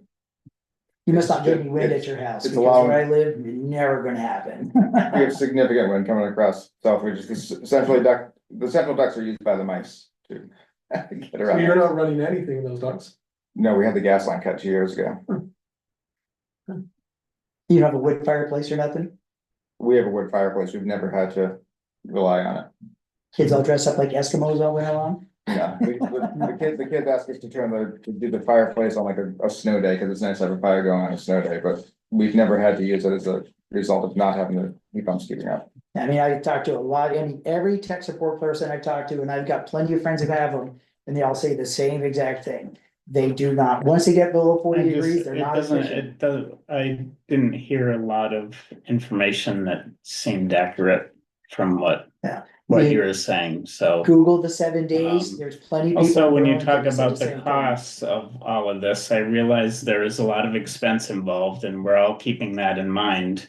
But we also have to treat the climate situation like the emergency that it is, because if we're gonna think about the costs of dealing with the flooding and the extreme temperatures and the drought and all of the things that come along with climate change that are coming up, that's going to be a huge cost for everyone across the board. For the state, replacing culverts, washed out roads, possibly crops not growing well, you name it. There's going to be a lot of things happening because of this if we don't take action on this now, and we're trying to do the best that we can on addressing all of these problems.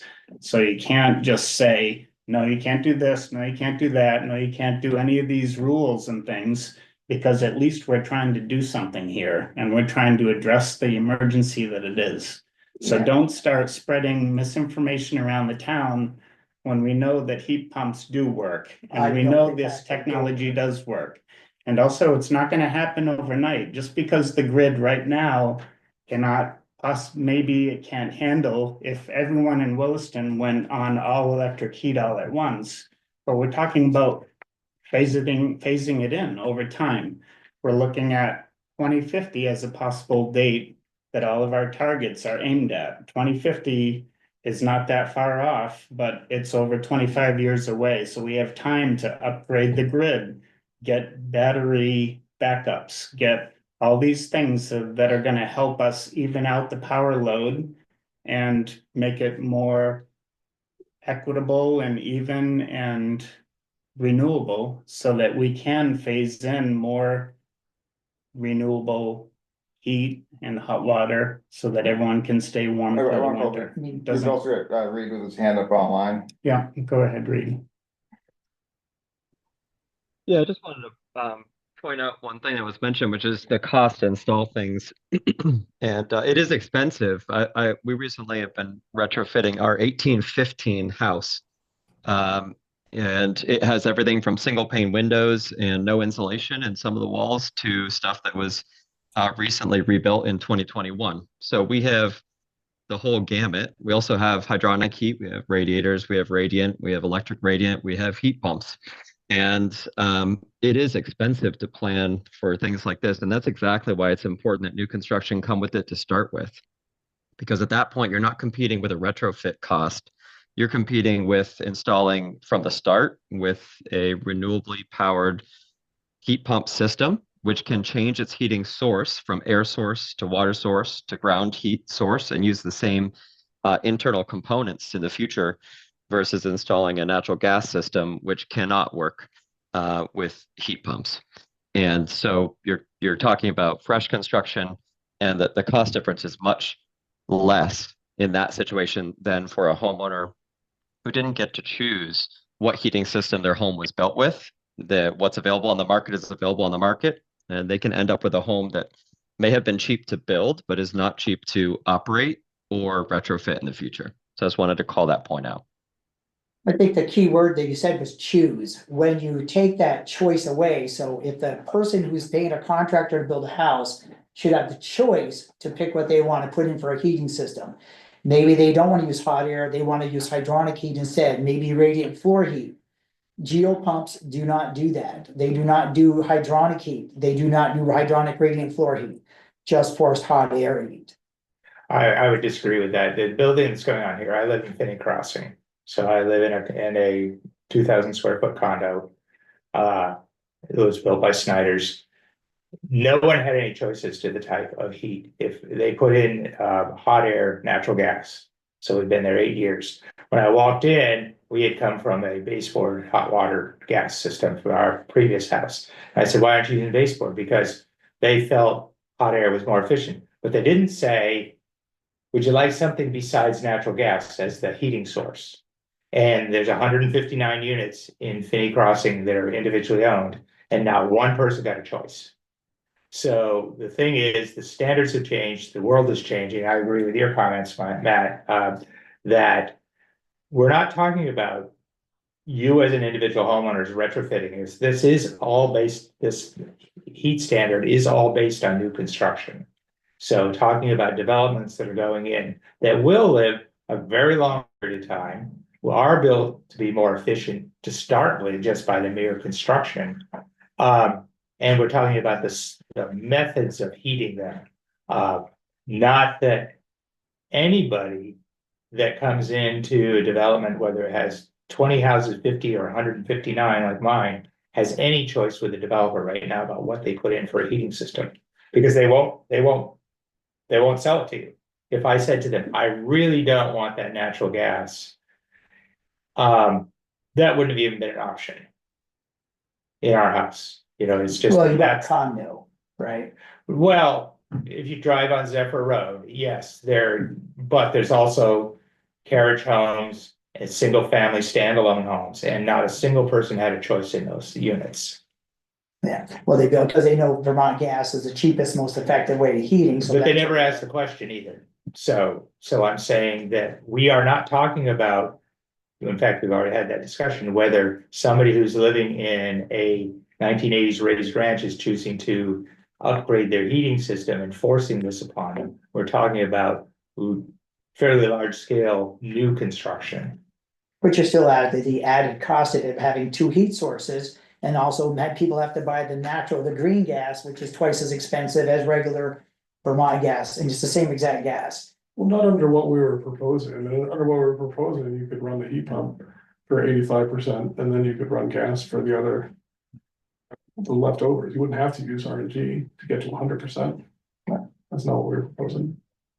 We still have the added expense of still playing, say if somebody says, okay, I've got the heat pumps, I don't want them, they're noisy, I don't live, whatever it is. You know, they still should be the choice of the person to actually choose what they want to have in their building their house. Yeah, the choice is one thing, but also keep in mind that if you're doing new construction and it's ducted, and you have the choice between a gas-fired furnace or a heat pump and a gas-fired furnace, or maybe just heat pump, and it's all centrally ducted, you're gonna have the ductwork there for cooling anyway. And chances are, you're gonna put in a heat pump for cooling. You might put in an AC unit, but like, you're gonna have a heat pump can do both, right? That's the thing. Right. That's why people want them now. They use them for cooling and a little heating. So with new construction, it's almost like if it's gonna be centrally ducted, it's probably gonna be there anyway. So I guess what I would suggest is talk to the contractors that are going to South Burlington, like Shepherd. Talk to the Vermont Gas, the person I talked to that does all the construction projects there. Yeah, Get some input from them to see what they say, because that's who I talk to, and because it just doesn't make any sense. Now, this gentleman's like Vermont, you gotta start somewhere. Start with California, start with places that have problems with pollution and carbon and everything, and. We don't have a problem with carbon pollution here, because we we're don't. all experiencing climate change together. But that's The whole not from planet. us in Vermont, that's a global thing. But it's personal responsibility, and we have these large houses, and the people in the other parts of the world, they're smaller footprints and smaller energy consumption. So we're the big users. So you can't just push it off on somebody else. I do enjoy this conversation. We are 18 past and we do need to wrap up We have the energy. energy fair planning. Yeah. Before we take off. So say good discussion. Thank you for the input. My offer stands. Take a cold day and come over for coffee. More than You welcome. work for where, you said, I'm in Southbridge. no, where do you work, you said? Cox Auto. Cox. Dealer.com. Yeah.com, okay, yeah. I'm not with Dealer.com anymore. I'm for the parent company. I work in their EV battery services group. Oh, okay, yeah, know a couple of people work there. All right, cool. Well, thank you, everybody. Thank you, Reed. Melinda, you've got what you need to draft something for the select board. For those kind of questions. Yeah, I've got, I need to, I may talk to Eric and just run this past him, Mhm. see if they want more before, bringing it back to them, but Okay. I'll let you know. But yeah, for now, I think this is a good framework to work off of, you've given, some recommendations. And something to work with. Could you, maybe one of us can check in on, this is a bit of an aside, I'm almost positive, but we should check that underfloor, hydronic heating does work with hot water heat pumps. Baseboard definitely does not. Well, so it all depends on the, so the hydronic heat is, designed to be 180 degrees, right? And so you're. More or less, yeah. Yeah, more or less, right? So the heat pumps on the market, the air to water heat pumps that they use like in Europe to do that, water-based heating, they run at 140. Yeah. So if you try to plug one in North America, you get bad results. So I guess there's technology coming, like we're looking at stuff that, it's gonna demo some stuff in the next couple of years because you can do it, but. I would say that's one consideration for the individual, like when we talk about scale. The only thing that I did ask the tech support folks that work for the heat pump manufacturers was, do they see the technology getting any better? And they're like, they don't see it. The capability to extract the heat from the air is only where, basically, it's as good as it's gonna get, as far as they know right now. They don't see it getting any better. Cause it's almost like an impossible process right now. It's almost like magic how it does it. I asked them, I said, well, no, I was trying to be optimistic. It's like, well, is it gonna get better? People, hey, the technology is gonna get better, it's gonna be better in the future. And they're like, no, it's not. Where they are is pretty much where it's gonna be as far as efficiency, as far as extracting heat out of the air. Now, like the gentleman says, in Europe, they use it there, but Europe doesn't get the cold weather we get here as well. They do it in Norway. Yeah. Well, Norway, but So Rita's his hand up and we need to move on. Yeah. And we're gonna be here until 9. Yeah. Yeah, I'm sorry, it's unnecessary. I'll let you guys move on. Yeah, thanks for Thanks, Rita. energy fair. Thank you, David. so I'm all set. Yeah, thanks, Thank Jim. you. Thanks a lot for having me here, guys. Thank you. It's so much fun. Yeah. Make it become some dinner. Have a Thanks good a night. lot. Take care. See ya. Thank you. So where we at? I think we're pretty much ready to roll here. I've made a bunch of signs. The only thing that I should test is, the outlets that are outside, on those light posts. Oh, I need to check and make sure that at least one of them is working for the ice cream truck. Oh, right. Oh, yeah. I think they You got all put the the needles? buses in there in the winter, don't they? They do. They I do. think I've seen the buses plugged in there, but that was a few years ago. We can ask, I'll email, I've been in touch with the Okay, folks anyways, I'll email them, and make sure they'll be turned on. in case great. they- That in would case be they turn great. off. Yeah. That would be. I'll plug in. It's just a 120, that's all I need. Yeah, I think so. I mean, that's all, I mean, Just I to can, run the I can, freezer. Well, let's find out, because I'm 100% positive, Yeah. one of us knows somebody that has one of those portable home battery units. uh, And if it's that, instead of them running a generator at the clean Oh, energy yeah. fair. No, Let's not do that. the other option is, if the solar bus comes. Yeah. That would be the best, that would That'd be be the best. phenomenal, yeah. You need a vehicle to load example, yeah. I gotta run, everybody. Thank you for all Thank your you, work, Reed. and Thank you. tomorrow I'll Yeah. talk with the Sustainable Williston team about whether we want to have a presence, Melinda, and I'll shoot you Yeah. an update. And I'm gonna try to bring at least one of our family's vehicles, if not two, to the fair. Awesome. At this point, I'm gonna start volunteering, if anyone has an EV that can't drive it there, I'll bike to your house and drive it, I want to make sure we have. Yeah, we can bring the Bolt, and then either a Model Y or Leaf, depending on what you don't already have. So if you want to shoot me at Kevin, what would be most valuable? Yeah, we've got a Y and a Leaf, but the Okay. more the merrier. Cool. All right, I'll at least Um, bring the Bolt. Thank you. Thanks, Reed. Thank you. Yeah. So it looks like right now, we won't have any e-bikes. Oh, we Earl's won't, again okay. turned me down. Yeah, Oh. And REI, who said, if Earl's turns it down, we'll try and get there, hasn't responded to me, so. Yeah, So unfortunately, I don't think we're gonna have a vendor. Do we have any individuals who have signed up to bring an e-bike?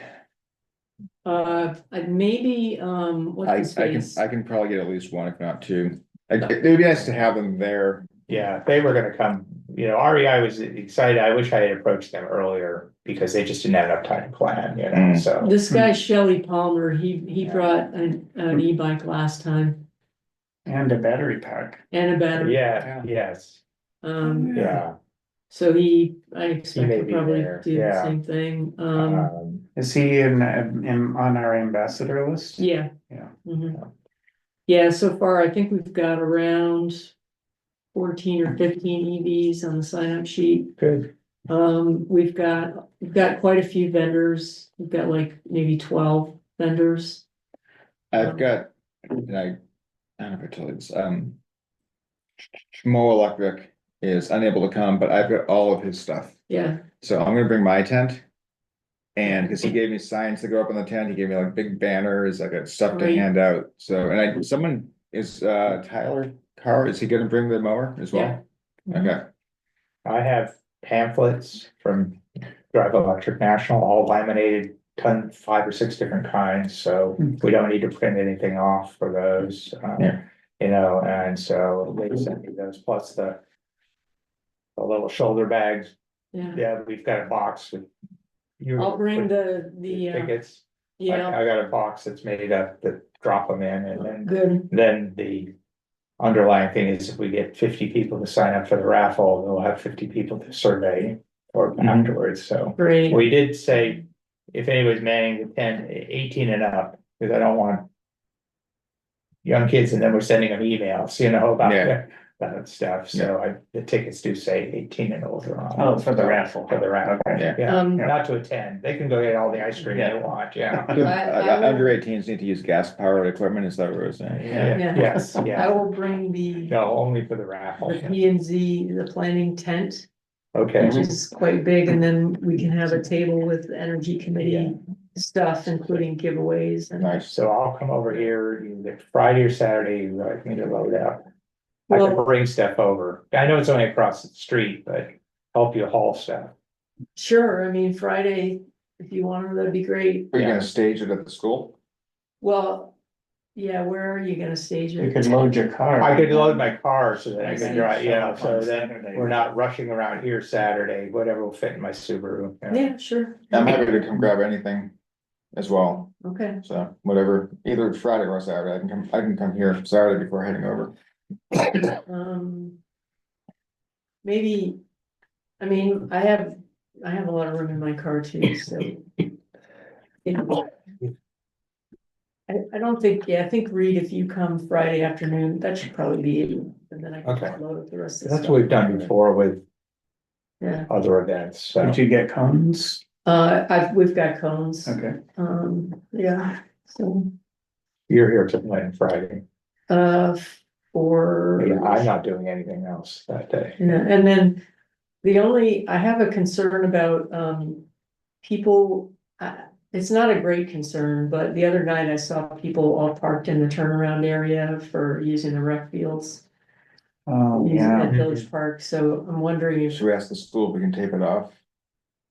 tape it off, or just put no parking signs Yeah, up around. no parking might help, because that's a busy. Oh, you mean Saturday the morning. bus turnaround area? Yeah, we Yeah, don't want that filled because that's what we need, People yeah. will show up. And. Right. Saturday Right, morning. right. Yeah. Park there, Because but the block fills up. I looked at the schedule for Saturday morning for the fields, there's only like 2 fields in use that morning, so it might not be that bad. Rec soccer doesn't have, There's like there's literally like one of the fields will be in use, and I mean, those games are usually over by noon time yeah, anyways. so I'm not that concerned about it, But if We should- we should- they're all we should by at least- noon, we Yeah. should, Yeah. somehow if we can block that off, but. Or if it's an electric car, it's okay.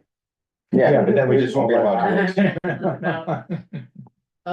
yeah, okay, I'll include that in my email to Greg and whoever else, is there? Will outlets be live, is there anything we can do to block it off? so that there's no cars in there when we get there at noon. Yeah, yeah. I mean, we could always put the cones across. Does the town have those paper signs that they put out here, like on 4th of July? They line the whole Oh, yeah. that's a road good with no idea. parking. I'll ask Todd. Cause if we could just pound in a few Yeah, stakes that would over be- there, That would maybe work, that would help. Yeah. yeah. Okay. I was thinking this week, I don't think we talked about this. And I realize this is a stretch, Uh-oh, but no. I saw the new, what's it, the green machine, the mean green. I Yeah. saw the new mower out and about. I'm like, Yeah. that would be great. I don't think so. Can't get the mower. They're not gonna let me drive it and I don't really want to and Work on a they Saturday. don't work on Saturdays. Okay. Yeah. Is Elon's They can coming? park it there on Friday. It's not, Mm. it's not parked over at the, oh, it's probably, It's over here. okay. and they go Oh, is back. that not, is that, Doesn't work. is that reckon, that's It's called over. Public Works? Yeah. Okay, sorry, I thought that was Parks and Rec. Yeah. My bad, Yeah, I withdraw my. I mean, I think too, that it would be great, but I was just like, no, I don't have the capacity to. Yep, I withdraw that comment. So I was thinking of, our fledgling, the bike ped task force thing. Right, yeah. I was thinking of taking the clipboard and putting up a sign and, We with have a the small. map Mhm. and asking people to put Post-its where they have, where they would like to Yeah, walk or bike, but that's a good idea. or skip. We did that at, was it the Williston Yeah, 2050 Williston sessions? 2050 Yeah, we did sessions it. have those. Yeah, we did, that'd be good. Get some people engaged. Get one of those maps. Yeah, Okay. I- I You know, mean, I it have- basically just said where do you feel unsafe biking? yeah, Yeah. I remember doing that. Yeah. Right, and then we just have maybe a Wilson on the move, which is the name of our group now, Mhm. banner, so and I have the map that you gave me, I was thinking of using. Just the official map? Yeah, you gave me a very big official map, might be Sure. too big, but, Whatever. I mean, I can also print out one of those ones with the aerial imagery behind it Yeah, and we have a smaller easel, we have a small Okay, lightweight easel, alright. so. did you print out the, any more flyers? Yeah, let me do it right now. Okay, You know, the only thing I wish we thought of earlier was either getting the fire station or the Williston Central School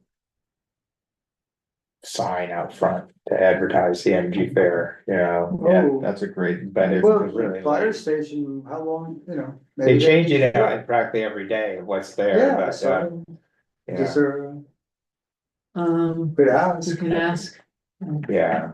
Make sure they say central school so people don't. go to Yeah, the fire right, station right, for right, that. right. Energy fair, Williston Central School, Saturday, yeah. Yeah. So, One before. yes. Yeah, that's a good idea. When we finally get an electric fire truck to do it at the. Yeah. Yeah, yeah. They will be blocking the doors and they can't get out, Right. yeah. All right, was there anything else we wanted to cover for the energy fair, Linda? No, I think we're good. And are there any other topics we had tonight? So Fully there agree. will be. Always looking forward is the title of the article. It'll be in the Observer tomorrow. Nice. Maria wrote most of it, and so, and then next month, we're gonna try and do the Safe Routes to School article. How many flyers do you want? Kim? 5 or 6? Okay, Basically, Danielle comes home every day and tells me where she was in town and did not see a flyer, so I'm just gonna give her the stack and she's gonna go tomorrow morning and. Well, okay. thank you so much. I did one post on Facebook this week on the Vermont, some Vermont EV group. I did one last week in the Champlain Valley EV group. I'll do them up again and I'll put one on the Wilson Parents Facebook page maybe tonight. Yeah, Melinda, I saw you did the FPF earlier in the week. I did, yeah. Yeah, this ad ran Observer last Yeah, week. It'll saw run, that. it'll run tomorrow too. They gave us a Perfect. really That's good good. deal on a The same quarter place. page. Ice cream.